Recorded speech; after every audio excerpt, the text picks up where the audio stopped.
wees. En ek gaan op hierdie oomblik net vir ons aanlyn gehoor baie welkom sê, baie welkom. En ons gebed is dat julle ook vanoggend se diens saam met ons sal geniet en mag die Heilige Gees ook in en deur julle werk vanoggend en mag hy ook die naprediker van hierdie woord wees. 'n Praktiese toepassing vir 2026 het ons gesê ons gaan spanne bou hierdie jaar, nie platforms nie. Ons gaan weer vier en hout op die altaar sit. Ons gaan grense trek waar dit nodig is, Hallo Kerk, en ons gaan ons hande vuil maak sodat ons kan bewerk en kan bewaar en sodat ons dan kan optel en sê ons kies om renmeesters te wees van dit wat God in en deur ons wil doen in hierdie seisoen. Ons het vasgemaak dat oorwinning nie in getalle lê nie, maar in belyning.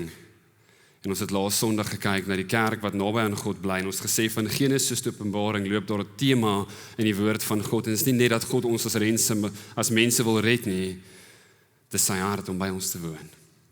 Dit was altyd God se hart om deel te wees van ons lewens. Dit was altyd sy hart om naby ons te woon.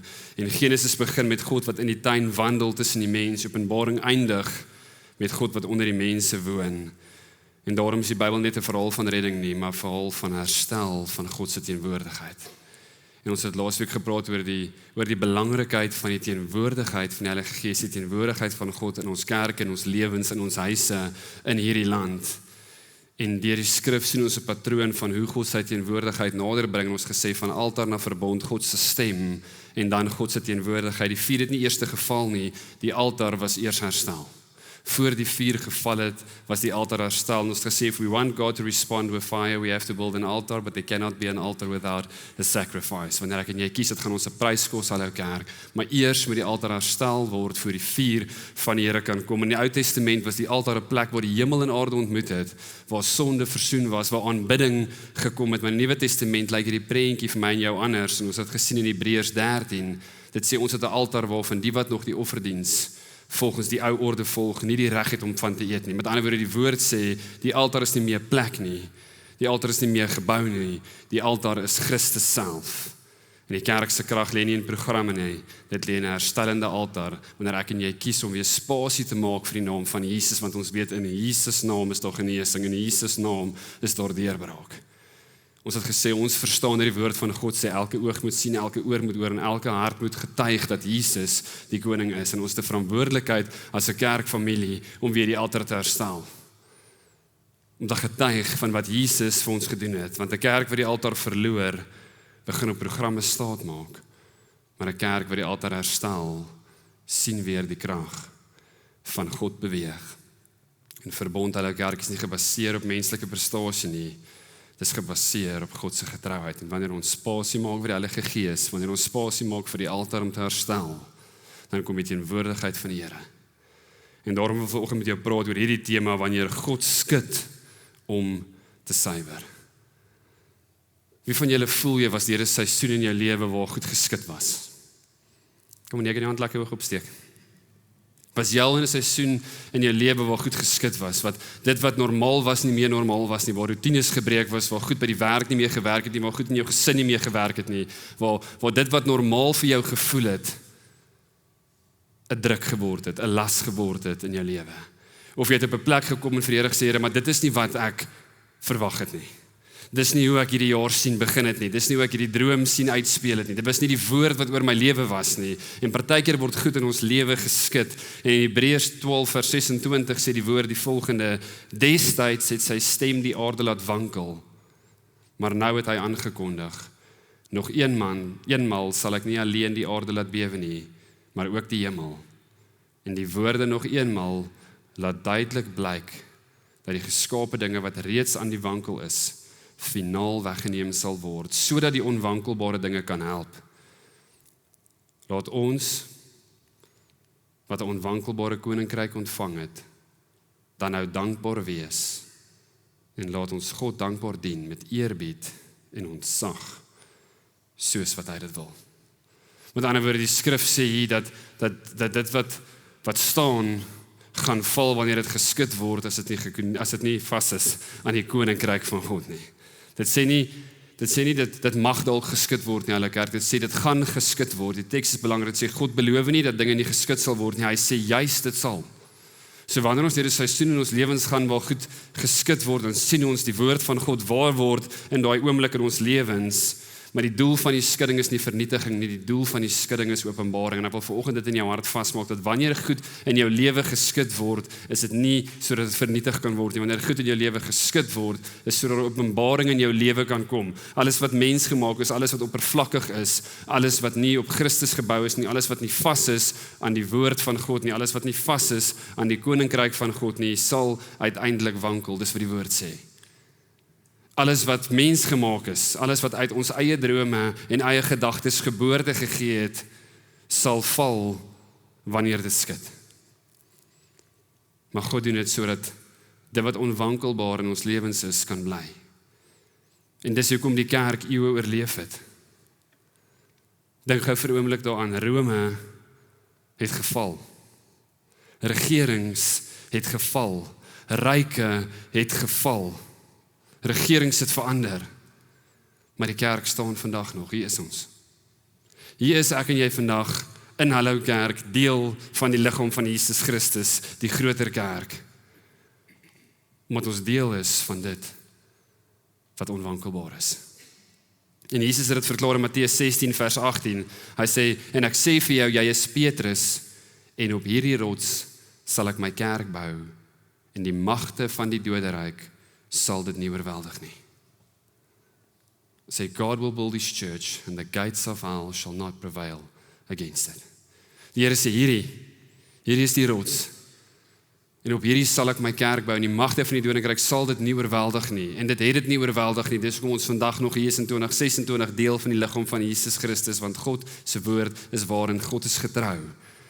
Ons sien verder die woord van God, ons Haggai 2 vers 6, sê die volgende, so sê die Here die Almagtige, nog een keer binnekort sal ek hemel en aarde, see en land laat bewe. In die Ou Testament is daar skrif waar die profeet praat en hy sê, hier kom 'n tyd waar dit geskud gaan word, waar dit gaan bewe. Ons sien dit weer in die Nuwe Testament in Hebreërs. En God skud dikwels strukture aan 'n kerk wanneer hy sy volk terugroep na die fondament. In die boek van Haggai sien ons die tempel was herbou as gevolg van 'n skudding. Prioriteite was herstel as gevolg van 'n skudding. Aanbidding was weer suiwer as gevolg van 'n skudding. Want wanneer God skud, vra hy eintlik, wat is werklik gebou op my? Hallo kerk, wanneer God skud, dan word die vraag gevra, wat is werklik gebou op die fondament wat Jesus Christus is? Want net wat op die fondament van Jesus Christus gebou is in ons lewens, sal bly staan.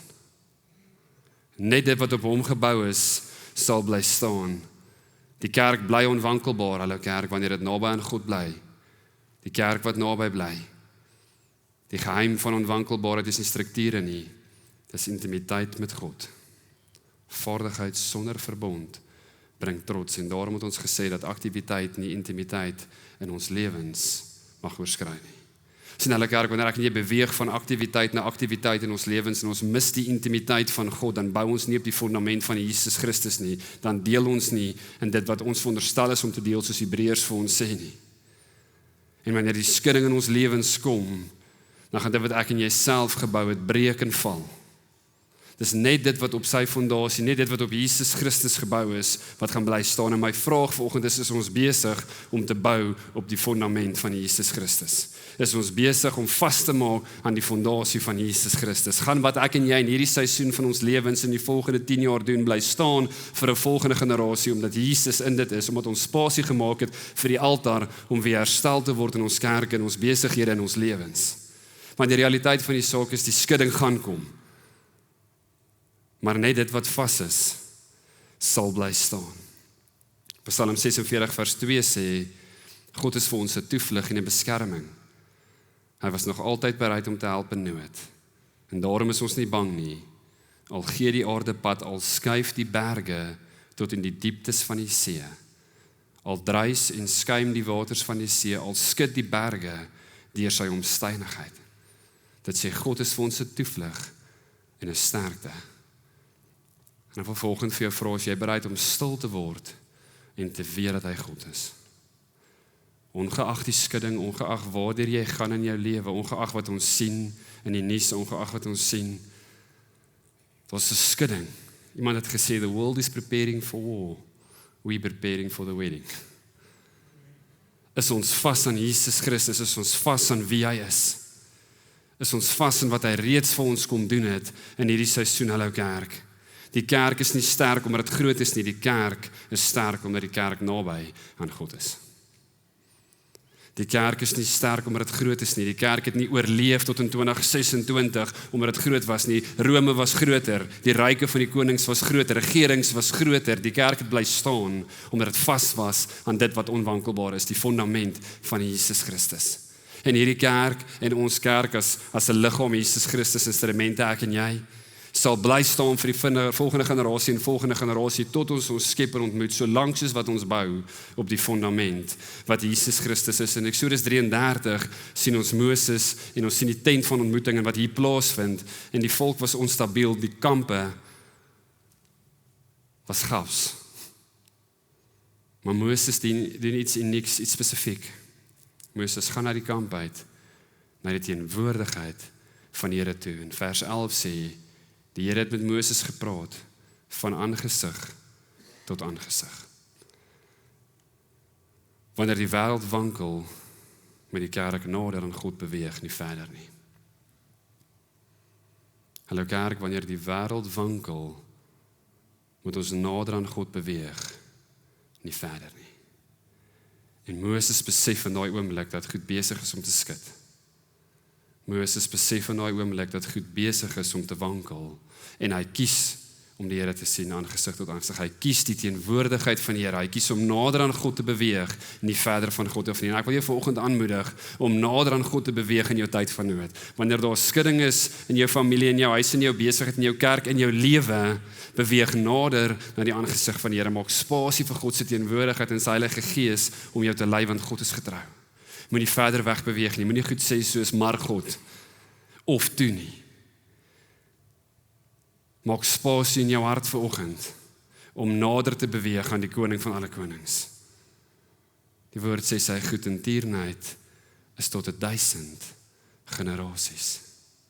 En ek en jy deel in God se verbond, ek en jy deel in daai genade, ek en jy deel in daai hoop, ek en jy deel in daai goedertierenheid. Die kerk bly onwankelbaar wanneer dit op die regte fundament gebou is. En Jesus praat in Matteus 7 self en hy sê die volgende: elkeen dan wat hierdie woorde van my hoor en daarvolgens handel, kan vergelyk word met 'n verstandige man wat sy huis op die rots gebou het.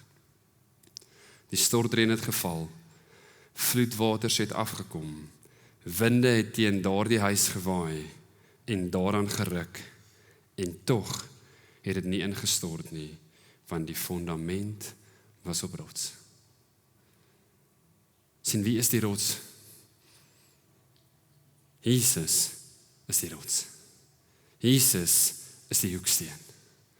En die woord sê, die stortreën het gekom, die vloed het gekom, maar dit wat vas was aan die fundament, dit wat vas was aan die rots, het bly staan. En die storms het nie die huis getoets nie, hulle kerk nie. Die storms het die fundament geopenbaar. Ons lees hierdie storie baie keer in die woord van God, ons sê die storm, dit het nie die huis getoets nie. Die storm het net die fundament geopenbaar, maar wat oorgebly het, was die fundament. Jesus Christus. En wanneer daar storms en skudding in ons lewe kom, dan is dit om die fundament in ons lewens te openbaar. Die verskil was nie die storm nie, die verskil was die fondasie. Die verskil was die rots waarop dit gebou was. En 1 Korintiërs 3 vers 11 gaan verder en sê, want niemand kan 'n ander fundament lê as wat reeds gelê is nie. Die fundament is Jesus Christus.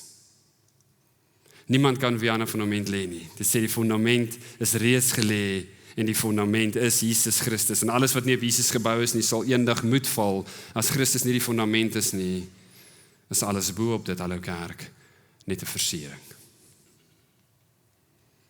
As Christus nie die fundament van die kerk is nie, as Christus nie die fundament van ons lewens is nie, is alles wat bo op dit gebou is net 'n versiering, net 'n prentjie, net 'n skets. En wanneer die seisoen kom, sal dit val. Die vraag is nie hoe hoog ons bou nie, hallo kerk. Die vraag is waarop bou ons in hierdie seisoen. Die vraag is nie hoe hoog gaan ons bou nie, die vraag is waarop bou ons. En ek dink een van die grootste punte wat ons nou moet kyk in die kerk vandag is dat ons op 'n plek gekom het waar ons kies om die kerk van God op die gawes te bou en nie met die gawes nie. Sien, wanneer die kerk van God afhanklik word, wanneer die fondasie van die kerk die gawes van die mense word, wanneer hoe mooi ons kan sing en hoe mooi ons kan preek en hoeveel mense ons op 'n Sondag sit, wanneer die gawes wat God vir ons gegee het, want die woord sê the gifts are without repentance. Wanneer ons die kerk op die gawes van God bou, sal dit breek.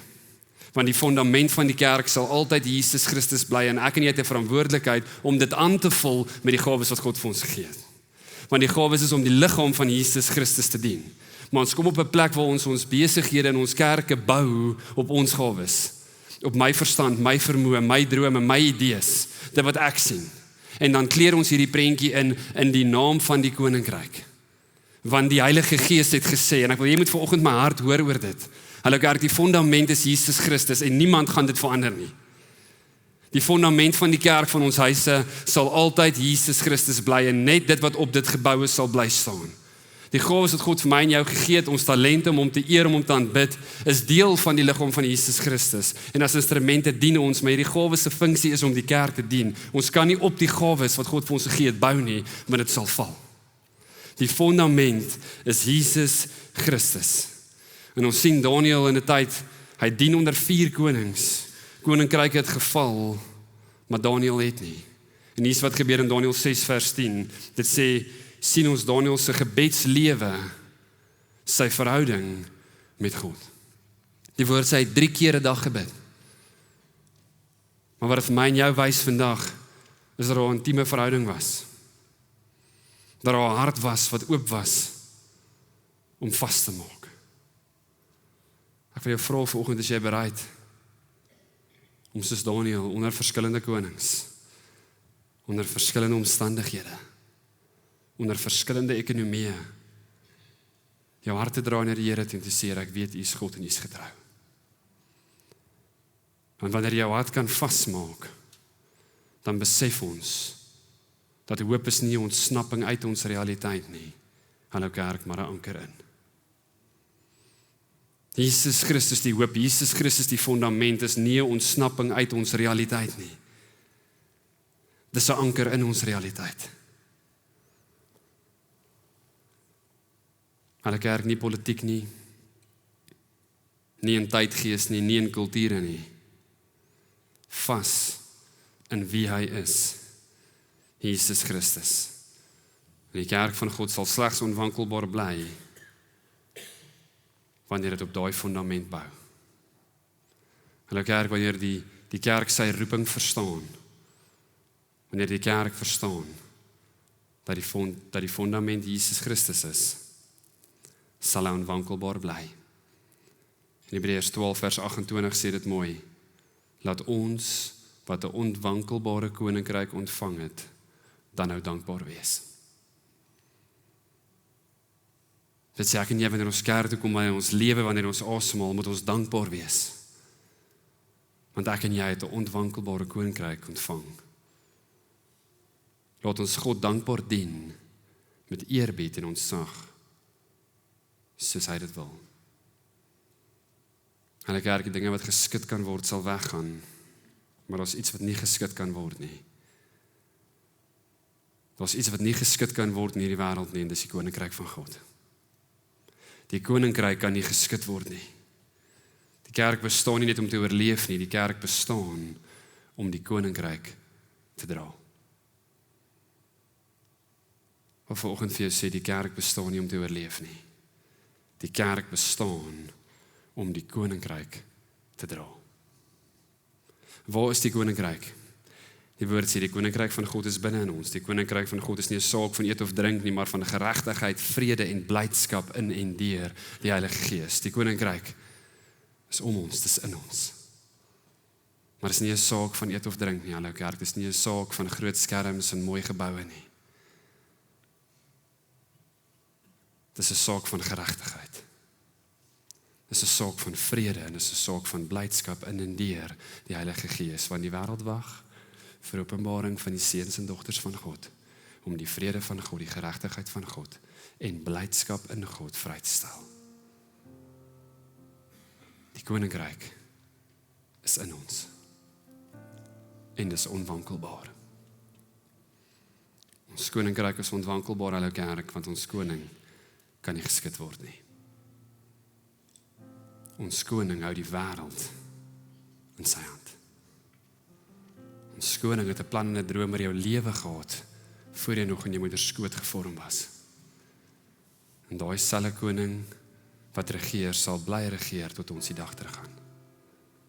Ons niks in hierdie wêreld, geen opinie, geen politiek, geen oorlog, niks wat niemand sê, wat die koning van ons koninkryk kan skud nie. En daai koning het dit genadelik vir my en jou geskenk. Daai koning het gesê, soek allereers hierdie koninkryk van God en sy geregtigheid, en dan sal ek dit goed vir jou gee. Daai koning het sy gees vir ons gegee, sodat ons gelyk kan word, sodat ons gevul kan word, sodat ons kan beweeg in autoriteit. Die koninkryk van God is God se heerskappy oor sy mense en sy skepping.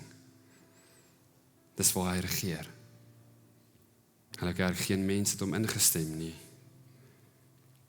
En geen mens of land gaan hom uitstem nie. 'n Koninkryk word regeer deur 'n koning. En ek en jy is deel van die koninkryk van lig. Ek en jy is deel van 'n onwankelbare koninkryk. En ons koning is Jesus.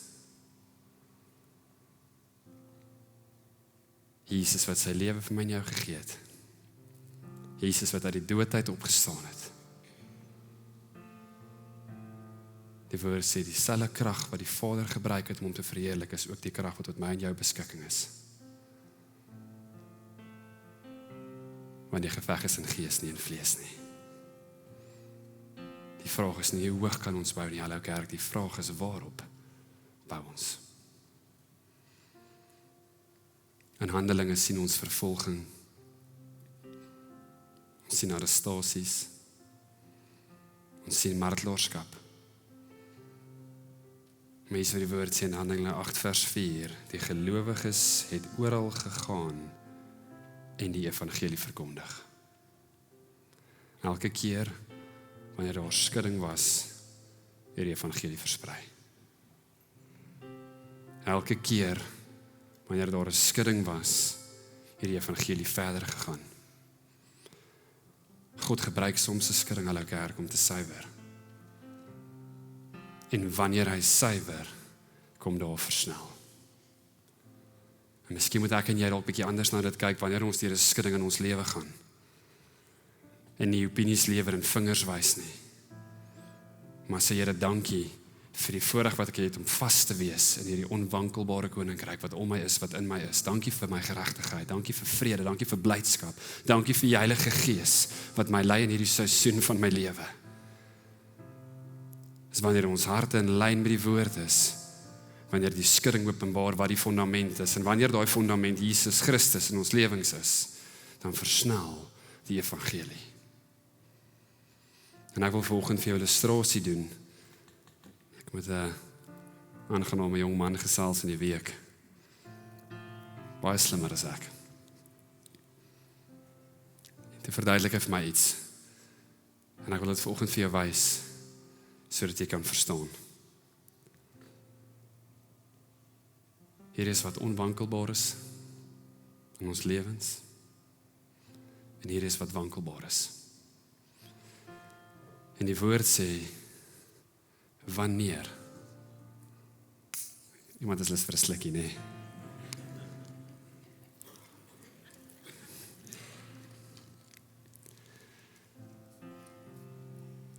Sien, die woord sê nie as nie. Die woord sê wanneer. Wanneer die storms kom. Wanneer die skudding kom. En ons gaan deur seisoene in ons lewe. En dan voel dit soos 'n skudding. Ons gaan deur seisoene in ons lewe. Sê ons, Here, ek kan nie meer nie. Maar dan kom die woord en sê, onthou wanneer Jesus die fondament is, sal dit vas staan. Wanneer jy verstaan dat die koninkryk wat onwankelbaar is in jou is, sal dit vas staan, want ek het jou gekies om 'n seun te wees en 'n dogter te wees, to be an oak of righteousness, dis wat die woord sê. Maar die wêreld gaan bly skud, en oorlog gaan kom, en ons gaan deur siektes gaan, en ons gaan deur gedagtes gaan, waar ons voel, Here, ons kan nie meer nie, en ons gaan deur tye gaan, waar ons op ons knieë is, want dinge werk nie, en die skudding is daar. En dan wanneer dit geskud is, sal dit wat onwankelbaar is, vas staan. Wanneer daar skudding is, sal dit wat onwankelbaar is, suiwer wees, omdat God sy woord gegee het. Maar wanneer daar skudding kom, gaan dit wat nie suiwer is nie, oorloop. Dit gaan afgeskit en afgebreek word, hallo kerk, hier is hoekom, sodat dit kan spasie maak vir dit wat onwankelbaar is. En wanneer die skudding kom en dit afbreek, dan maak dit spasie vir ons om weer gevul te word, om weer terug te gaan in die openbaring toe dat Jesus Christus die fundament van alles is. En wanneer die kerk terugkom op daai plek, dan kom die skudding weer. En die skudding kom weer met dit wat onwankelbaar is, bly vas. Hallo kerk, die proses het nie verander nie. Die skudding het oor al twee gekom. Die woord sê God blessed both.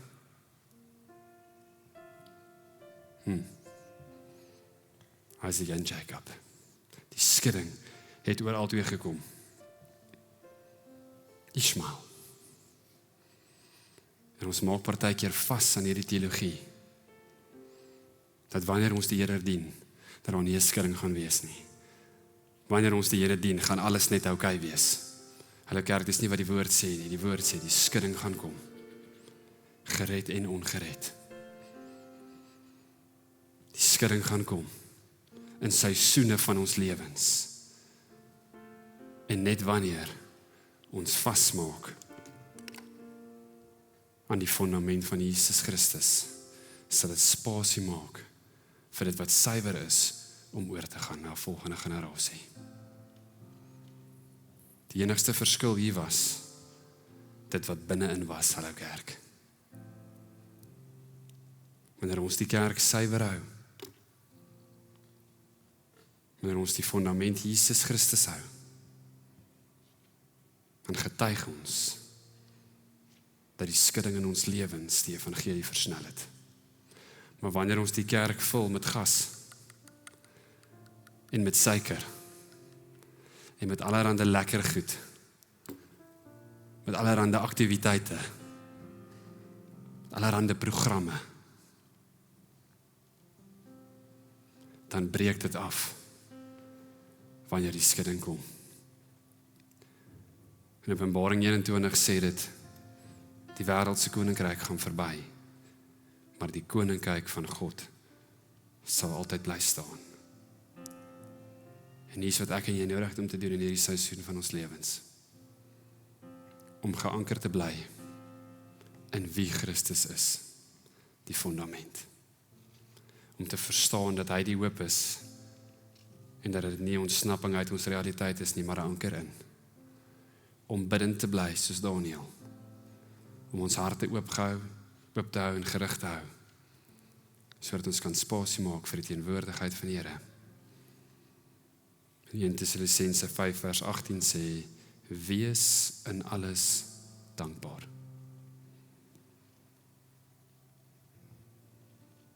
Die Engels sê, godliness with contentment is the greatest gain. Godsaligheid met vergenoegdheid is die grootste wins. Kan ek jou aanmoedig in hierdie seisoen om vergenoegd te wees met wie jy is, met wat God in jou hande geplaas het vir hierdie seisoen. Ons is nie 'n kerk wat keeping up with the Joneses nie.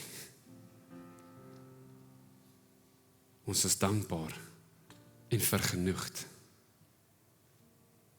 Godsaligheid, hallo kerk, met vergenoegdheid is die grootste wins. Kan jy deur jou skudding, deur jou omstandighede, dankbaar wees en vergenoegd wees? Want die koninkryk in jou is onwankelbaar. God skud nie die kerk met 'n vernietig nie, hallo kerk. Hy skud die kerk om dit wat oppervlakkig is te verwyder. Dit wat suiker geword het, dit wat gas geword het. God skud die kerk om dit te suiwer en om dit te versterk. En God skud die kerk sodat die ware fundament geopenbaar kan word. Die kerk van Jesus is nie perfek nie. Die kerk van Jesus is nie altyd gemaklik nie. Die kerk van Jesus lyk nie altyd soos ek nie wil hê dit moet lyk nie. Maar die kerk van Jesus is verseker een iets, en dis onwankelbaar. Want wanneer alles skud, sal sy koninkryk bly staan. Kerk se krag lê nie in wat ons bou nie, hallo kerk, maar in wie saam met ons bou. En dis my gebed vir ons. Dis my gebed vir ons. Dat ons sal spasie maak vir die naam van Jesus Christus. Dat ons die altaar sal herstel. Dat alles wat ons doen en bou op 'n fundament sal wees wat onwankelbaar is. Dat ons vergenoegd sal wees in hierdie seisoen, dankbaar sal wees, eer sal betoon in dit, bidend sal bly. Want ons weet ons koning is in beheer. Ek gaan vra dat jy jou oë toe maak, elke hoof sluit.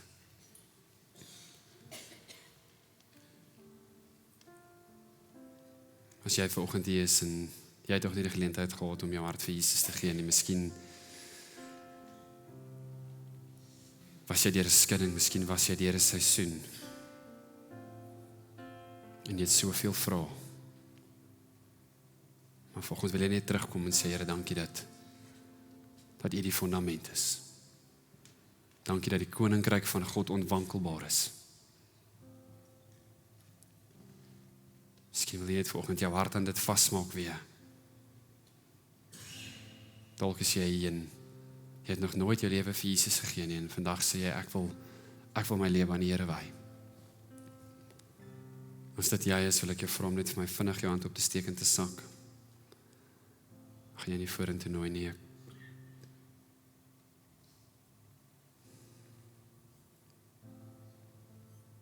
Dankie.